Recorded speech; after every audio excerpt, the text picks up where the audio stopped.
And we're live with Pontiac Power Hour, brought to you by me. I'm Buff from Buff's Garage. Ray? And this guy. Yep. Oh, yeah. I'm the co-host or something. Well, you're owning it today. Yeah, I guess so. Well, How's everybody in tonight? let's see. We got a lot of comments already. I see that. We got JB's Little Shop. We got Lars, LP94. Got Hunter, Sand Mountain Ballistics. Let's see here. Buck from Buck Does It. Leighton from Leighton Welding now, not motorsports. He went back to welding. Oh, Jay from Irish Outlaw Garage. Rob, Rods and Streetcars. Two Stall Garage. And Jeff from Two Hacks Garage. There's a certain one named DS. I think we know who that is. yeah. And John Wilburn's in the house. We have a pure Pontiac garage. Who's that? Ooh, I don't know. Well, I'm not a pure Pontiac guy, but I'm glad to have pure Pontiac garage in the house. So don't hate on us because we may or may not have LS swapped some Pontiacs. But they are not sitting there rotten still. So yeah. I mean it could be rotted, crushed, whatever. But no, we got them running. Yeah, and you have a lot of scrap metal in yours. It was a lot of scrap metal. And that's why I paid scrap metal prices for it. Oh, Hunter, don't be hating, buddy. You know, Hunter knows that if I had the 389 that was in the car or someone just gifted me an engine that was out of a Pontiac, I would have put it in there. Pure Pontiac Garage said they're John from Central Missouri. Well, welcome. Awesome. Yeah, we're making the purists mad. One tappy tap at a time. By the way, you can see my green screen's fading out my hat here. This is my house that all of my YouTube monetization paid for. I love my piano over here. I play all kinds of songs on it. Oh, wait, no, it's all fake. I took a page out of Dr. Art and spruced up my backdrop. I like his library. Yeah. His is legit, though. Like, his is actually on the wall. Mine's green screen that makes my hand disappear. Yeah. Oh, hey. Jay Call, welcome to the chat, man. AR5. He has a GTO. Oh, nice. I think it's a GTO. It may be a Le Mans, but I'm pretty sure it's a GTO. He's building. It may or may not be Pontiac powered. Probably more like. You know, we don't judge. That's not what we do. No, we don't judge anybody. No. You could have a 2JZ in your Pontiac for all I care. Yep. Although that would be kind of cool. Don't give me any ideas. See, this is the problem. People give me ideas, and then I'm like, you know what? I'll do that. There is one I seen on Facebook that it's what do they call it? It's a T37 Le Mans that's got a 2JZ in it. And I was like, all right, that's kind of cool. As long as they didn't kill what was in it to do that, if they were just trying to rescue it, you know. Yeah. Speaking of some really killer Le Mans, for those of you that haven't seen, we're going to add this. There's a lot of fun. If you've never driven a turbo manual car, I suggest you do.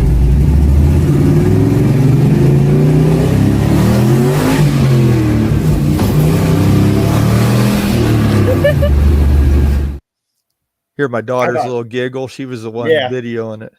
I'm telling you, you could have said that was me next to you giggling, and I think people would believe it because that would be a lot of fun. Yeah, it's definitely a fun car to drive. As long as I don't like slam gears on slicks and on a sticky track, I suppose it'll be all right. All right, Dylan, I might argue with that one because you know what? I'm thinking like a Datsun 280Z with a American engine might be a pretty cool car. You know, we might have seen that in some iteration. Hey, we got Mopar in the house. I love it when we got a diversity of, Pontiac guys, Mopar guys. Everybody joins the chat. It's great. Absolutely. It takes me back to No Name, where we could have our own personal favorite of anything, and yet we're all family. And that's what I love. Yeah. I'm just a car guy at heart. I mean, I love Pontiacs. They're my favorite, but I don't really care. If it's cool, I mean, I'll roll with it. I don't care.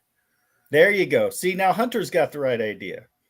Find you a little Honda Civic, old school Honda Civic, and throw an old Pontiac engine just for fun. See, I would like to take one of the sacred little what are they, like the old Nissans or something, and throw a supercharged Ecotec motor in it, just to really peeve off all those little purists. That would really scoot too. Yeah, it'd be fun. Yes, Lars, even monkey bike guys. Yeah, we like monkey bikes. I'm looking for one. All right, so before we jump into the show, a couple of things. First of all, tell everybody what you got to do today and get paid to do it. All right, so if some of you don't know, I run a company called Bruner Targets. We make shooting targets, and we've been doing a lot with a company called Charlie 22. They do a lot for veterans organizations. So me, some ammunition manufacturers, and some gun manufacturers all got together, and we did a lot of shooting today. So I got paid to shoot guns, really cool guns, and free ammo today. So I've had a good day, and I'm ending it with a really good show. So one of the best. Yeah, hanging out with all these guys, hanging out with my buddy Buff. I mean, what's a better way to end the night? Oh, yeah.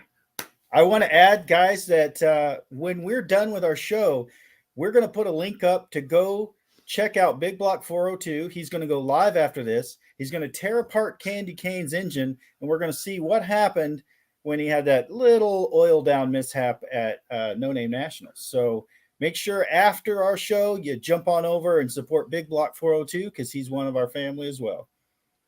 Now, No Name Nationals still don't have a date yet, but that's okay. How many of you guys have already started on your 2023 build?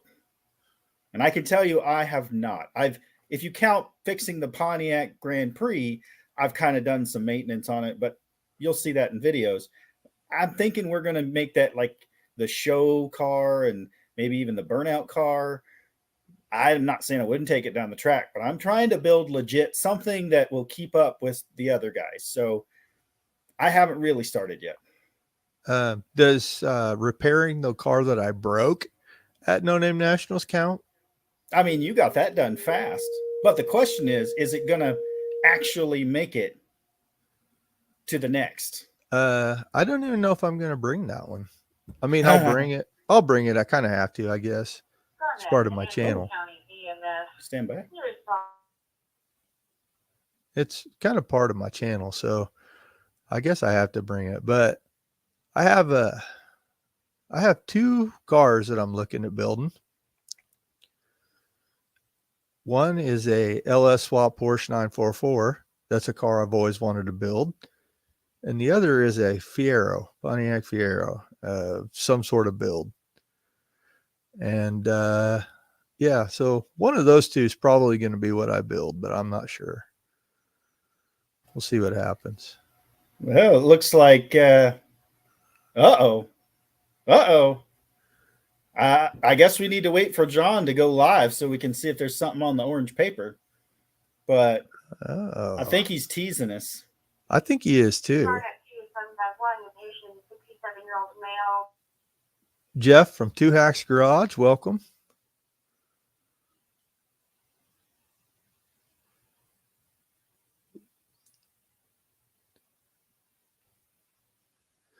All right, so I'm just ready to see that orange square behind John Wilburn. I'm not going to lie. I really miss that. Even though it stressed me the crap out, I need that in my life. All right, so I don't know this one. Big Block Eats. I like it. 2 no-name cars. That's awesome. Well, he says 1 car, 1 broken truck. But you know what? Because race truck, right? Hey, maybe he needs to get with Big Block 402. He also has a broken truck. And I know a guy that had a broken car. Yeah. I think there was quite a few broken cars when people left. But you know what? We get back in there, we fix them, we have fun, we come back and do it all over again.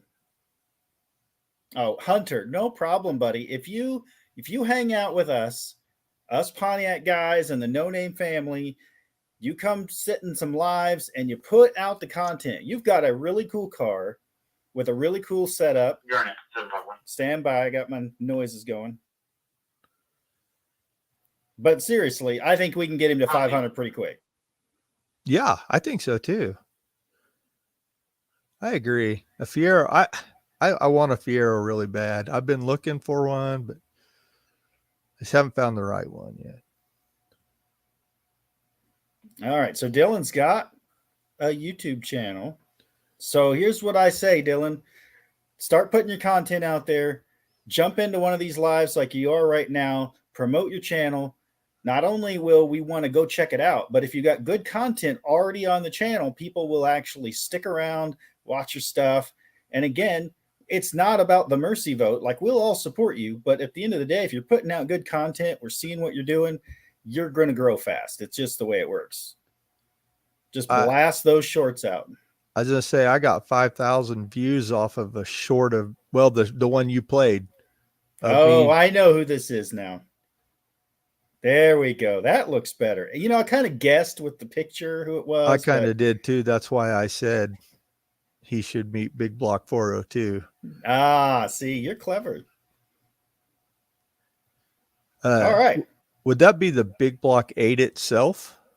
It definitely threw up some parts. Yeah. Well, we don't know what the rules are, nor do we know the date. Tim Windsor. We'll hopefully find out soon. Tim Windsor in the house. He's making sure everybody hits that like. So go do that. Make sure you subscribe to our channels and everybody else that supports Pontiac Power Hour. Yeah, Speaking we appreciate it. We should talk about some history. This is your week, man. Yeah, let's do that. So this week, I know a guy that has a pretty cool Grand Prix. It made it to the No Name Nationals.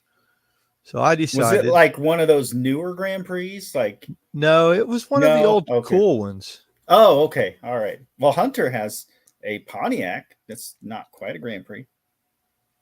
I'm not talking about the front. I actually had a 94 Pontiac Grand Prix GT with the 3400 quad cam V6, and it was a fun car, but it is not as cool as yours. Oh yeah, mine's pretty cool. I like it. So we're going to talk about the first and second generations of the Pontiac Grand Prix. Now that is a good topic. I agree. I'm excited. Here, let me post this link for Hunter real quick, not to stall yet. So Hunter, if you want to know about tech, it is going to be a little more difficult than we got away with this year. Head over to this website. You can check out all the information on tech. If you have any questions at all, it's going to be listed there. I think you'll be fine, but go check it out. I had a nice car, so the guy was like oogling it. So yeah. I think that helped me through tech. Not that I wouldn't have passed anyway, but you look at the Holy Goat, and let's just only pick on Dalton because I don't want to pick on anybody else's car. But if you look at the Holy Goat and what it was missing, yeah, I don't think we're going to get away with that next year. And that's good because we're going to have faster cars. We're going to have a lot more people there. It needs to be a little more strict. This year was just, just shenanigans. But next year, it's legit. So we appreciate it. They did let Big Mike's Hoopty Barn down the track too. So, I mean, well, He's kind of on par with Holy Goat with that car. I got to really looking at it, and there's some scary crap going on with that thing. Right. But he's got something planned for next time. So that's good.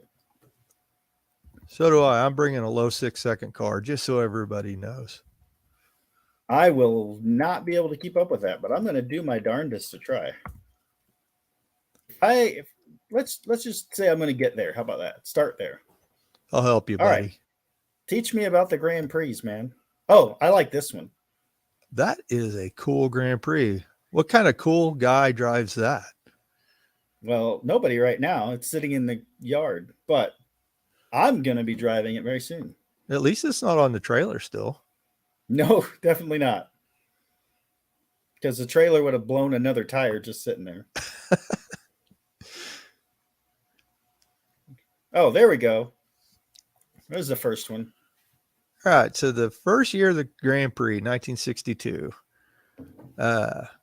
they came out with the 389. I think it had three engine options of the 389. It was a 4-barrel. I think it had a 2-barrel, a 4-barrel, and a 3-2-barrel setup. You get it with the automatic or the 4-speed and a 3-speed also, I think. It became wildly popular actually with the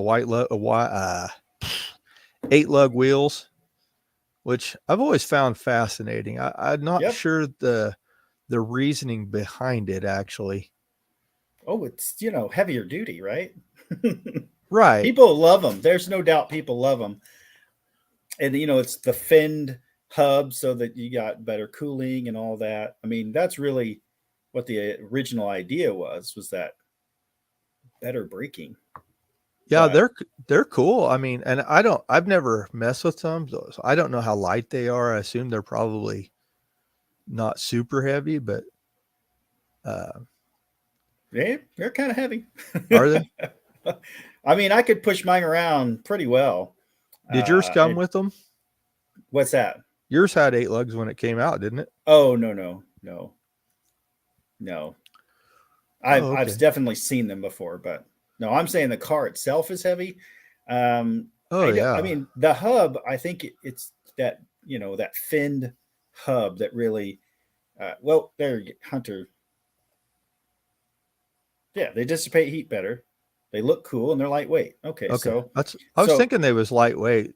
I could tell you the drums I pulled off when they finally came loose because they were rusted. And anyway, they were really, really heavy. Like I was shocked because, you grab a modern drum and they're not that heavy. And these old school ones were super thick, super heavy. And I was trying my darndest to save the rear ones, but the rear ones were permanently glued on. At the end of the day, the front ones, I was like, well, we're going to just put the calipers on it and call it good. And it turned out great. And the rear end, we're going to figure something else out. So in 1963, Hunter, you're correct. And they had the aluminum front end you could get for them. They came out with the Super Duty Grand Prix that had the 421. That's when things really started getting interesting. I like that 63. That is a cool 63. Oh, here, hold on 1 second. I got to show you this. So I just got this. Oh no. My green screen. There you go. Oh boy. Somebody's being a tease, aren't they? Just a little bit. Man. There we go. We're back at it. So this is a 63 Grand Prix, or most of one. 80%. Minus engine, front brakes, rear end. Everything else is Grand Prix. All right. Yeah. So even the trunk floor is technically Grand Prix. It's just new. Right. So the Grand Prix, it wasn't the biggest car, but it wasn't mid-size either. So, I mean, I think the Catalina was bigger, but the Grand Prix did share some parts with the Bonneville, I think, and the and the Catalina. I feel like there's a lot of sharing that went on throughout all of them. Well, part of what I read was like some of the roof line and some of the other parts, suspension parts and stuff was, Catalina and stuff. Of course, we all know they did that back in the 60s. Well, 70s. the Grand Prix, it was the one that had its own unique roof line with the concave rear window. They kind of say that gave it a convertible look, but all the other parts are honestly, a lot of them are shared, minus that cool back taillight there. And of course, my suspension was gone, so I have updated suspension. But yeah, it's mostly 63. So the 62 and 63 shared some of the same parts, but then Hunter says, fun fact, Bonneville and Star Chief are 3 inches longer wheelbase than the Catalinas in Grand Prix. All right. See, he's got the knowledges. Oh, there you go. So that steering wheel in that car, I obviously still have mine, but the plastic part's all gone. That steering wheel is like $2,500 to have recreated. Whew. And he still uses your original wheel to refurb it. I'm in the wrong business. Yeah. So it's not going to get fixed anytime soon. But hey, let's move to 64. So 64, they did a lot of changing on the Grand Prix. I think they added more performance options. They had more horsepower. And let's see. I know. Well, you said they changed the bumpers. Yep. From 63, and the taillight panel. The taillight panel is different. Yeah, I think I got a slide of that taillight. Taillight on 64 is just a bit different than the 63. See, it's still very cool, but it's just a different rear end. That almost has the vibe of a 64 GTO trunk and a Cadillac. Like kind of had a baby. Had a baby there. Yeah. Well, that's what's funny is all the little styling cues that you get off of all the different Pontiacs, all made at the same time by the same dude. It's kind of like they all incorporated different pieces, and then they made one perfect little child called the GTO. Right. And like not that I'm hating on mine, but the GTO is the winner out of all that. And I'm not for sure, but I'm pretty sure that they took the stacked headlights from the Grand Prix and used it on the GTO in 1966. Well, that's definitely the thought process. Yes, they do look a lot alike. If you look at the front of a Grand Prix and a GTO, they look a lot alike. I still haven't gotten is that a GTO yet? I'm waiting. It's coming. Yeah, I could see it. But yeah, so 64, they changed the grill. They added some fancy new logos. Rear deck trim, new taillights. They're still hidden taillights, but they're a different design. They revised the upholstery trim, new bucket seats, console, which mine has all that. And of course, their nice little 389 4-barrel.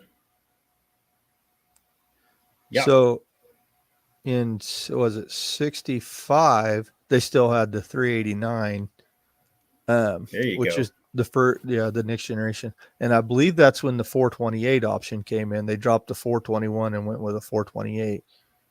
Well, what do you guys think of this car? Because this car, so initially I told Ray, I said, I really like the front of this car, the front look, and of course the size of the car. But then you kind of work towards the back, and it's got that, the fender skirts, and it's a little fatter in the back. What do you guys think? I personally, I just, I don't know. I just can't. I get it. It's not everybody's cup of tea. So B&R Racing said only 3 63 421 SD cars were built, one survivor in Chicago. Yeah, there you go. So I wish I owned that one. And that, as long as you don't have to go to Chicago to get it. Yeah, right. that was Pontiac's answer to the Ford Thunderbolt, I think, because they was all doing that. They call it the super stock, where Pontiac, Dodge, Ford, Chevy, Buick, pretty much everybody was throwing huge engines, lots of horsepower, but they was using really big cars. Yeah. So as the weird years went on, they got smaller and then they got big again. Well, obviously I like Pontiac in general, and learning about the Grand Prix, I realized I got what he was trying to do when he came up with it. Basically took the Catalina and stripped it down to the bare trim, and then we end up getting decent sized engine, bare trim, just what you need to be a nice driver car. I mean, mine's even got the tow hitch. So the Pontiac heads was really pushing John DeLorean for change on their cars. And it seemed like they actually changed them like every year. A lot. Yeah. In the 60s on the Grand Prix. I was actually going to try to cover the whole Grand Prix history, but we'd need a lot more than an hour. We'd need more showtime. So we'll have to cover the remaining Grand Prix in a later show, because there's a lot of little hidden nuances about the Grand Prix that comes out later in its life. Right. Oh, there you go. Now the 66. All right, she's still got the fender skirts.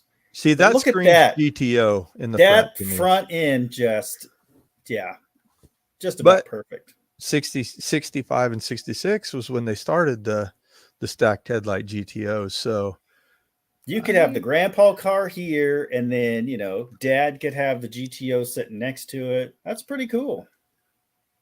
But you couldn't sleep on those cars, because you get a hold of a big Grand Prix with a 428 in it.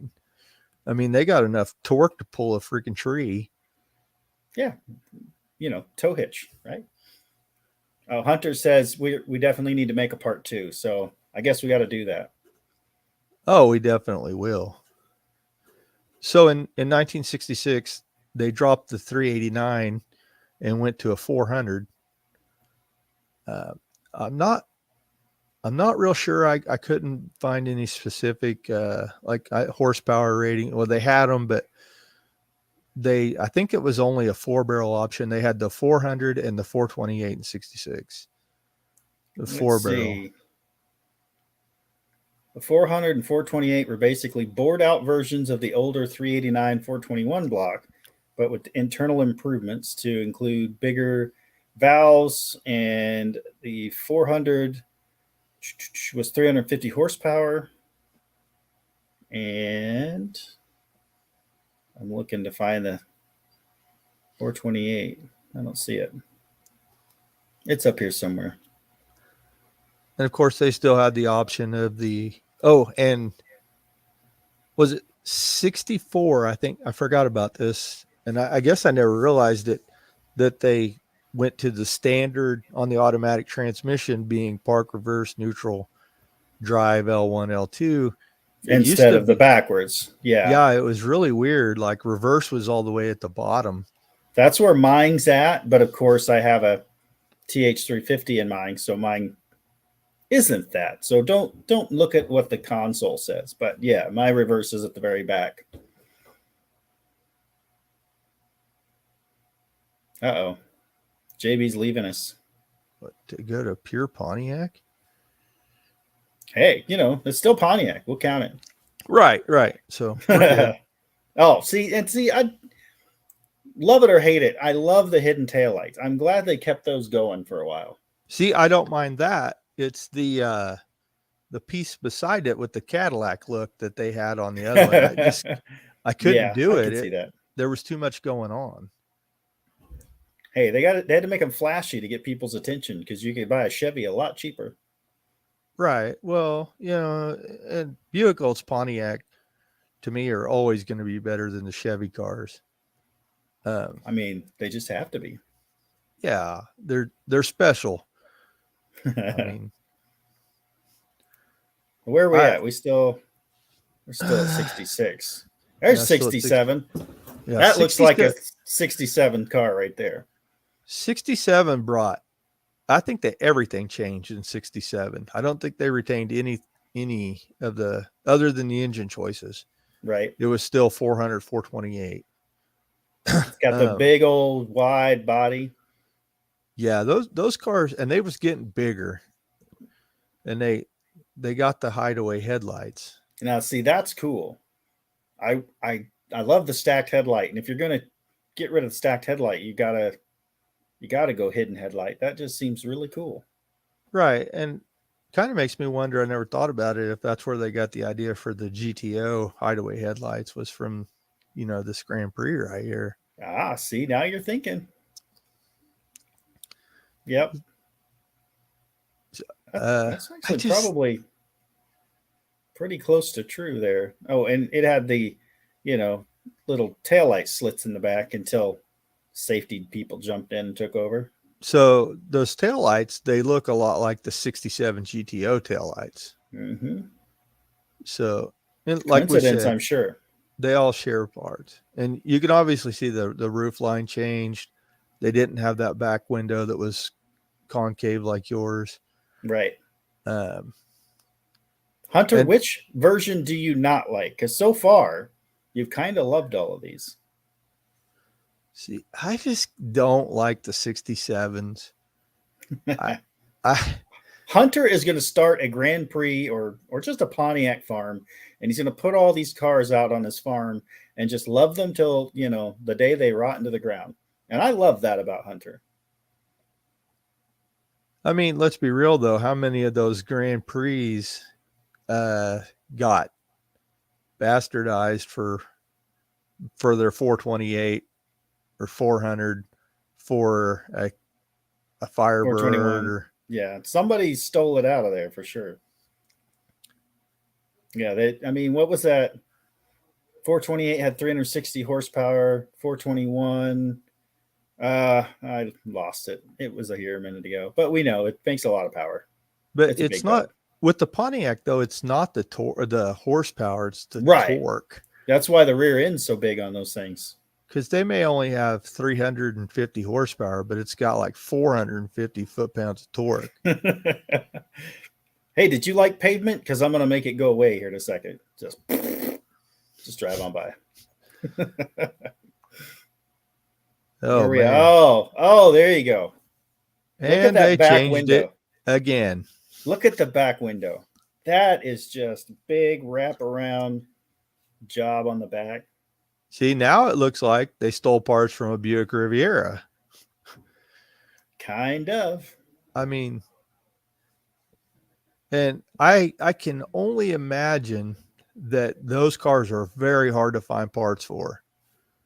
Correct. And when you got a 1 year type thing, like my 63, granted, it shared some parts with other cars, but if you need one specific part for a 63, it's kind of hard to find it. Hunter says he loves the 68s. Yeah, I bet. But here's the thing. If Hunter won the lottery, he might not tell anybody, but there'd be signs. And it's going to be a giant barn full of Pontiacs. Right. Well, at least he'd keep them inside. Yeah. Until the barn collapses and then, Hey, look at that. We got Wendy English. We got Dr. Art, who's now monetized. Congrats, Dr. Arts. Yeah, congratulations. I'm looking forward to that someday, maybe. You're getting there every day, just slow and steady. I know. It's I get impatient sometimes. And for all those trying to get your subs, I mentioned this to Ray earlier. No Name Nationals 2023 is coming up. And this is just a short little break to talk about No Name Nationals. The subs seem daunting. Now, granted, I wasn't part of the No Name 500 because I came in with subs already before I found out about it. But I started out about the same time as everybody else with 0 subs. I started in the, January, February timeframe. What I will tell you is that yesterday I put out 3 shorts just in a short time frame, and usually you should spread them out, but I stacked them up, put out 3 shorts, gained 30 subs. Now, time will tell if they stick, but my point was I was trying to do a little experiment and see if the shorts game still works, the shorts still work. So Yeah. put together some fun, informative shorts, something that teaches me something or entertains me in some way. Put the shorts out. You will get subs. But then back it up with some long form content so the rest of us have something to watch. Hunter wants to know why the barn's going to collapse. Yeah, he thinks maybe you would sabotage him. No, I wouldn't sabotage you. I know the realities because I'm slightly, just a little bit older than you. You put them in the barn and then you go out and you look at them. And at first it starts out, you wipe them down about every week and then, maybe every month. And before you know it, it's been a year or two before you've even looked at that one. And that one over there, you started when I brought it in here. And then 20 years later, you're like, I remember bringing that car in here and it ran, the tires were good. And now, it ends up looking like my car, but maybe not as rusty. And then before you know it, the wood collapses before the metal does, and just reality. And then it's worth more because it's a barn find. It's a barn find, and I'm not going to sell it. I know what it's worth. No tire kickers. I'm going to fix it up someday. When I'm out of this wheelchair in the nursing home, it's going to happen. That's why I take the garbage that nobody wants, put it out on YouTube, get ridiculed for taking the garbage that nobody else wanted, making it at least run and drive.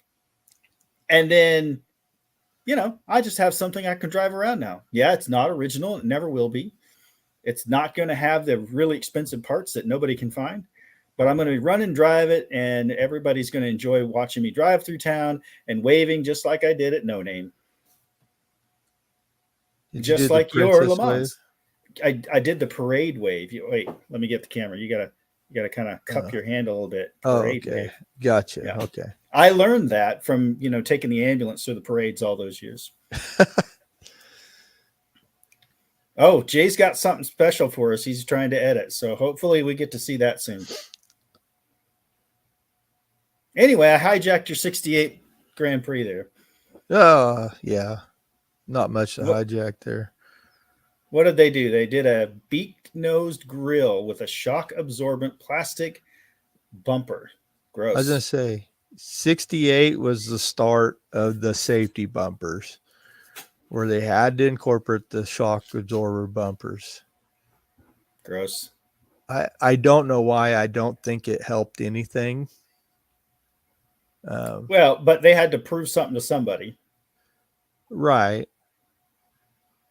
I'm guessing that's along the lines of the time when the National Safety Traffic Commission came along. Somebody's family member got hurt, or there was a big lawsuit, and they said, okay, we've got to do something different here. But that's okay. That's okay. It paved the way for the future, and some of the future cars aren't so bad. They're just not as good as the old ones. Right. So 68 was the last year of the second generation, correct? Yes, this is the end of second gen, and then we kind of spiral into the third gen, and then, carries us through to the later years. So it does look like your ambulance kind of, doesn't it? Looks very similar, doesn't it? Jay, does your ambulance share any parts with the Grand Prix, or is it? I think it shares more with the Bonneville than it does the Grand Bonneville?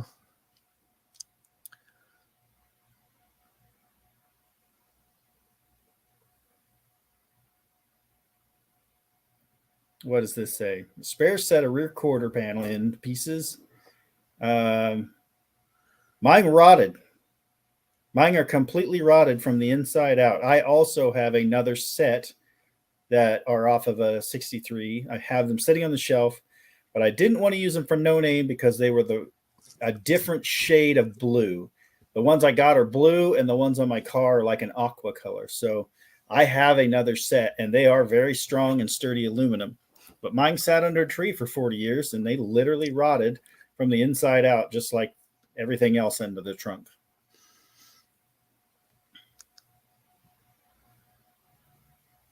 They're all Pontiac big car. I'm going to venture to say that Irish is the Jay's car is probably the heaviest. Oh, for sure. Those. Even without the weight reduction added in, or even with the weight reduction added in, that's what I wanted to say.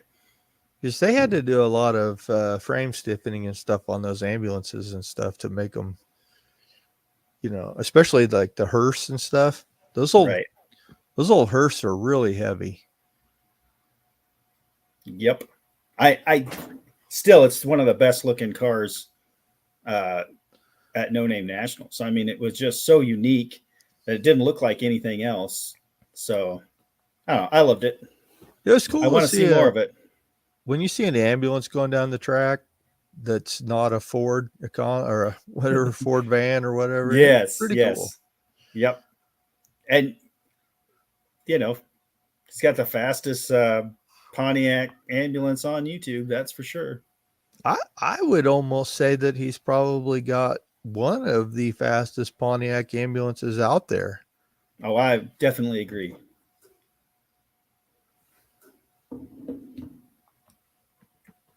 Let's see. Monster frame rails, he says. They're pretty awesome.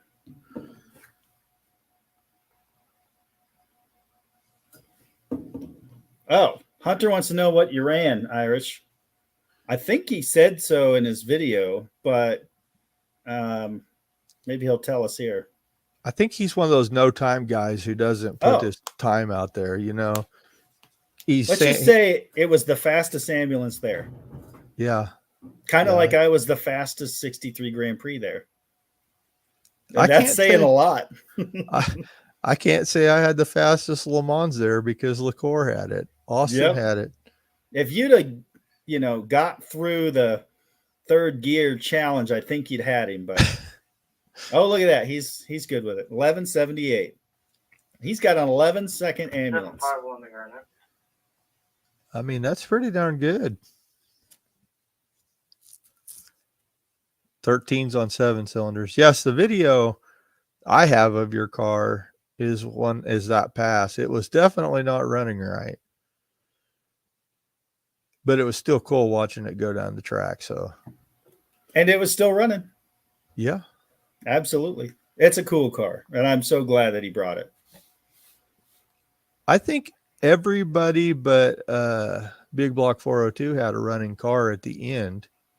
Driving was the problem. Yeah, some were missing parts or shattered parts, and I mean, it really wasn't brand specific. There's Dodges, GMs, missing gears, engine parts, drive shafts. Yep, lots of drive shafts issues, lots of transmission issues too. Yeah, it really was. Who else did? Levi lose a transmission? Yeah, Levi's back. Yeah, that really sucks too, because I really wanted to see that car run. He had a massive turbo on that thing. Nivlak, I thought, had a transmission issue. Yeah, the 280 or 240, whatever it was. Yep, had a transmission issue. Crazy. Jezebel had the biggest transmission. Oh issue. Yeah, the whole back end came off. Yeah, it's like, so what happened? Oh, it just fell off.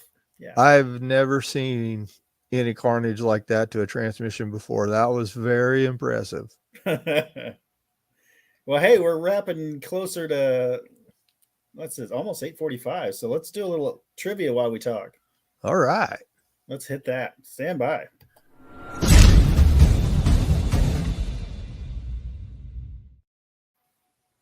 Boom. Pontiac trivia time, folks. Now, just like on every show, Pontiac trivia includes you. So that means we're going to put out a question. It's going to have some various answers. I'll read them off, or Ray will read them off. And in that time frame, you got to answer in the chat. And we'll see who knows the most about the Pontiac Grand Prix. This should be fun. More talking about the ambulance. So we invited Jay. Jay is a independent guy working on his own. Jay couldn't fully commit to tonight, but we are going to nail him down one day, and Jay's going to be on Pontiac Power Hour, and we're going to have a one-on-one interview with him. Well, 2-on-1. So, first question on our trivia tonight. What car was the first to have its radio antenna embedded in the windshield? Now, if you know the show, you probably know the answer. But it's A, the 52 Bel Air, B, the 84 Fiero, C, 69 Grand Prix, D, 66 Mustang. If you don't get this one right, it was the gimme for you guys to jump into the chat, answer correctly, win one before we move on to the next. I just thought it was a cool fact. I did not realize they put the rubber antennas that far back. Huh. Uh-oh. What year, Dean? He might actually have a speed. Because these were all based on American facts. Not them down unders. Oh. Wendy says D.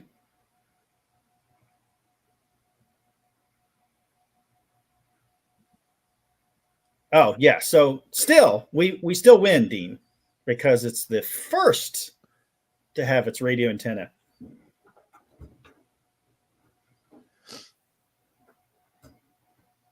Oh, dang. Dakota's throwing out the gauntlet. Oh, yeah.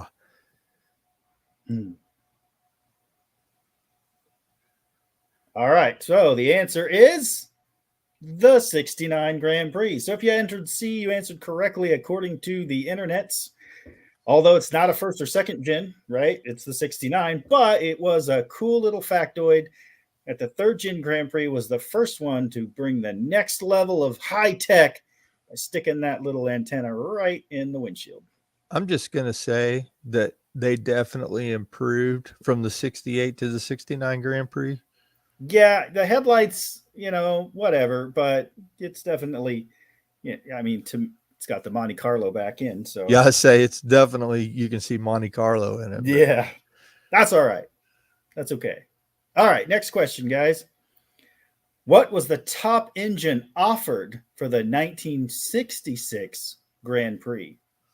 Was it A, the 389, B, the 400, C, the 421, or D, the 455? I know you guys know the answer to this one.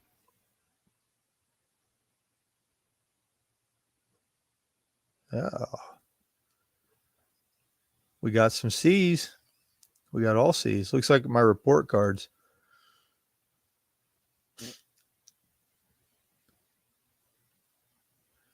Well, I'm glad it's not my report card, or it would be 455. Although 455 is pretty awesome. Yeah. I think we. Oh, Iron Chief 1963. Welcome. Yeah. Is that a Pontiac reference? I would think so. Very cool. Well, the answer is C. It's the 421. Look at that drawing, though. So you didn't like the fender skirts, but look at that. So Grand Prix for 66 offered up a whole stable of V8s with up to 376 horsepower. The lower three were 389, and the upper three were 421. Horsepower ratings 256, 325, 333. Well, you can read it. Up to 376. The top two 421 cube engines featured the tri-power. Oh, we got a few new people. The what was it? The Pontiac admin like to call the Grand Prix arrogantly sculptured body. Arrogantly sculptured. I mean, yeah, okay. So Pontiac had some. I actually have a magazine article from 1966 for the. I think it was the Bonneville. It may have been the Grand Prix, but it had a picture of a woman in the back seat, and it said, "Climb in and spread your legs." Right, because there's so much room in the back. Right, and I'm like, there is no way that they could do an ad like that nowadays. Although, maybe. Yeah, but you can't hardly fit in the back seat of cars now. Pretty much, yeah. Okay, yeah, you got me there.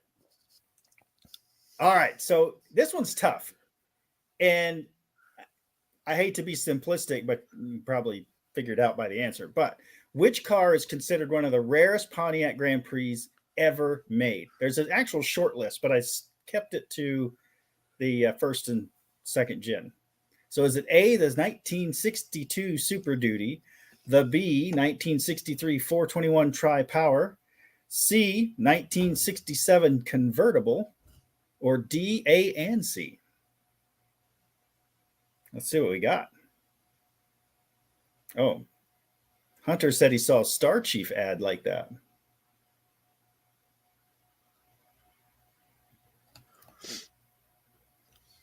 Let's see. There's a C. People liking the Super Duty and the convertible Super Duty.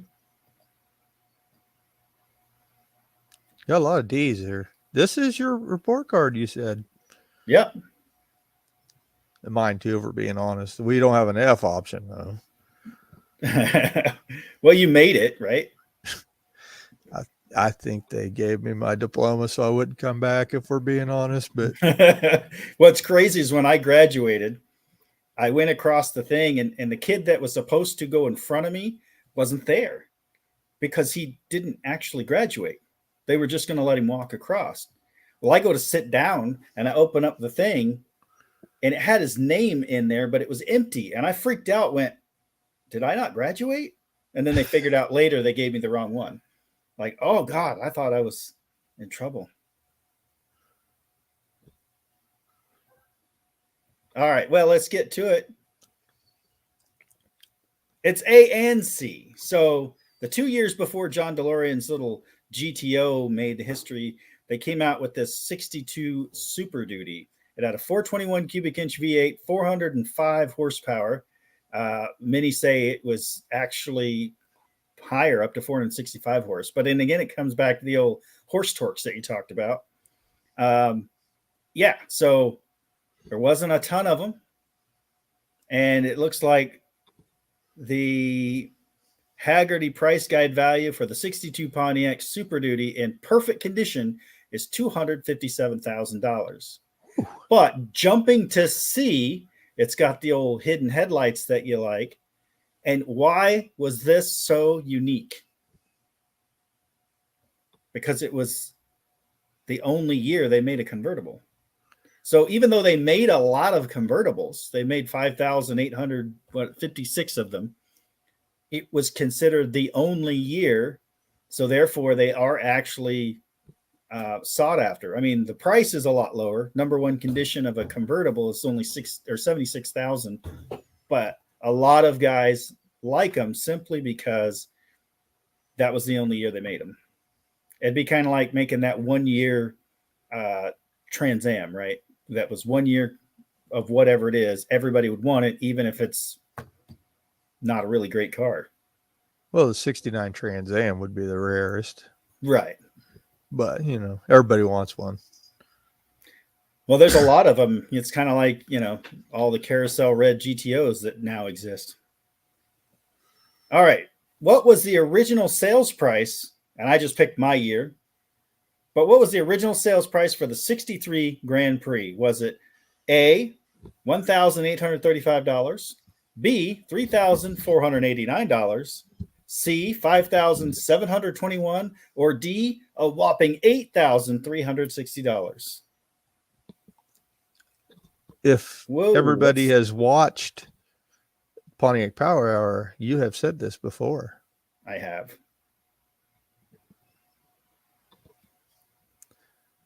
A lot of B's. Wendy gave us an A. Oh, here we go. Flat tires, misfires. I keep hitting it because the chat's moving so quick. They only made 5,864 Bonneville wagons. Now, see, that's a low number. And I'll bet most of those have long been dead. Because people didn't want wagons, so they crushed them all. Or they robbed the derby. They robbed all the parts off the front to put on their other car. All right, a lot of B's.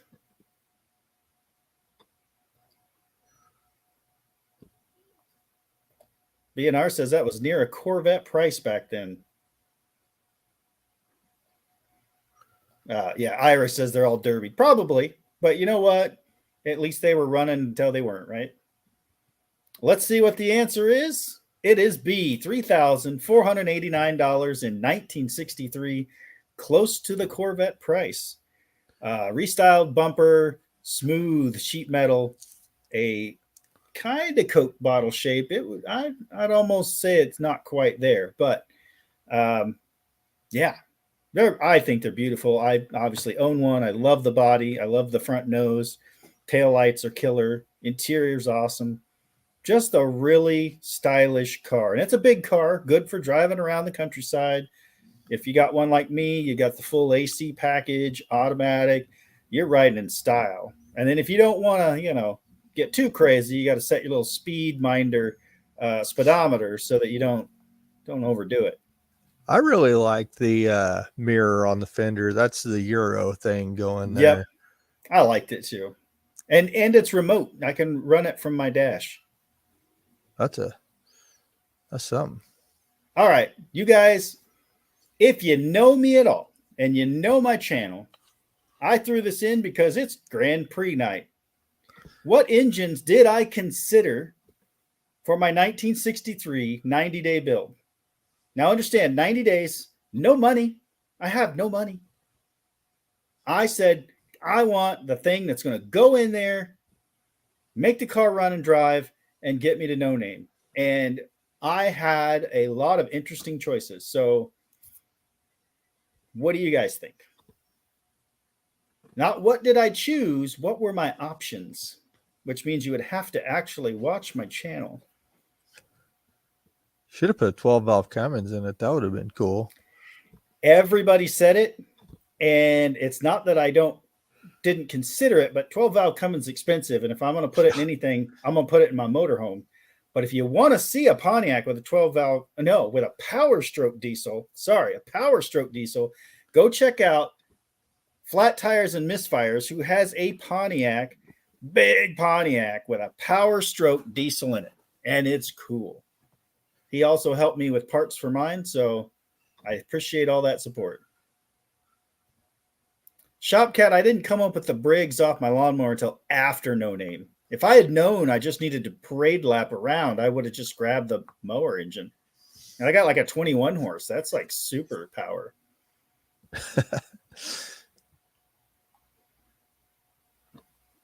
B&R didn't recall the 440. So let's just get to the answer because we're getting close to 9. I told everybody in the lives, on my videos, I would put any engine in there if somebody just give it to me. Because let's be clear, I don't want to spend a lot of money. I had somebody offer me a Mopar 440. I had somebody offer me a Ford 460. I had a Chevy 350, which I was not going to do. And I tried my darndest not to do an LS. But at the end of the day, the one sitting in the yard that had no accountability to it, it wasn't, predestined to go anywhere, and it was free. It was absolutely free. Was that darn 5.3 LS, which, you know what? It runs and it drives.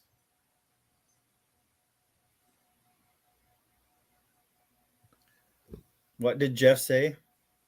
521 tunnel ram. Yeah, were you going to donate it? Because I would love to put that in the car. It would probably rip the back end of the car off, but you know what? It'd be fun for a moment. From what I heard, though, that 521 is a transmission killer. Oh, yeah, but I'd put it with my, TH400. It would hold up. All right, guys, we're getting close to 9 o'clock. That's all the trivia we got for tonight. I just threw in the last one for fun. Make sure you like and subscribe both of our channels and be watching for everything we got coming. I've got more no-name stuff coming along with my normal stuff. And I think Ray's got some stuff coming along down the pipe. Yep, I do. Let's just watch this. There's a lot of fun. You've never driven a turbo manual car? I suggest you do.